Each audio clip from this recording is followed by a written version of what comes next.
Waefeso, Mtume Paulo alikuwa anawasihi kwa habari ya maisha mapya, lakini akiwakumbusha kwamba kabla ya maisha mapya kulikuwa na maisha fulani ambayo walikuwa wanaishi. Kwa alitaka waanze kuona tofauti ya maisha mapya na maisha ya kule walikokuwa zamani. Sasa haya ni maisha ya Mtume Paulo, alikuwa anakumbusha ndugu zetu walioko Efeso kwa vile walivyokuwa zamani. Sasa Paulo anazungumza na Waefeso, na leo tunataka tuangalie utambulisho wetu mpya.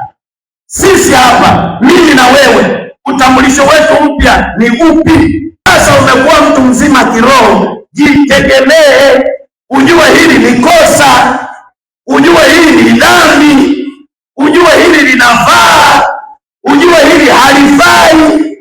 Kama tutaendelea kuishi maisha yale tuliyoishi kule zamani, tunayo maisha mapya, utambulisho mpya, kazi mpya, uwezo mpya, namna mpya, mpendo mpya. Wewe si wa kawaida.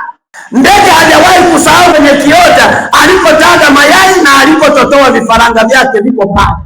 Maana tafakari yake anawasihi Waefeso wabadilike na wapate kuishi maisha ya namna ya tofauti na zamani walivyoishi. Wametambulishwa kwa upya, lakini wana mambo ya zamani, wanaishi kizamani, wanatembea kizamani, wanakula kizamani, wakati staili ya vyakula imebadilika na namna ya kula imebadilika na sahani tunazotumia zinabadilika. Zamani kulikuwa kuna vitu viwili tumepata, kuna giza na kuna nini? Kuna nuru. Sisi tulitolewa gizani, tuko nuruni. Usitoke tena nuruni kwenda kumulika gizani. Wewe ni mpya, sikiliza mwelekeo mpya. Tukienenda nuruni kama Kristo alivyo wa nuruni, sasa hapo tumekuwa na ushirika kati yetu na yake na damu ya Kristo. Ruhusu. Ukimruhusu yeye, mambo mengi yatakuwa ni rahisi. Ukimruhusu yeye, yaliyo mazito yatakuwa mepesi. Ukimruhusu yeye, neema yake itaambatana pamoja na sisi.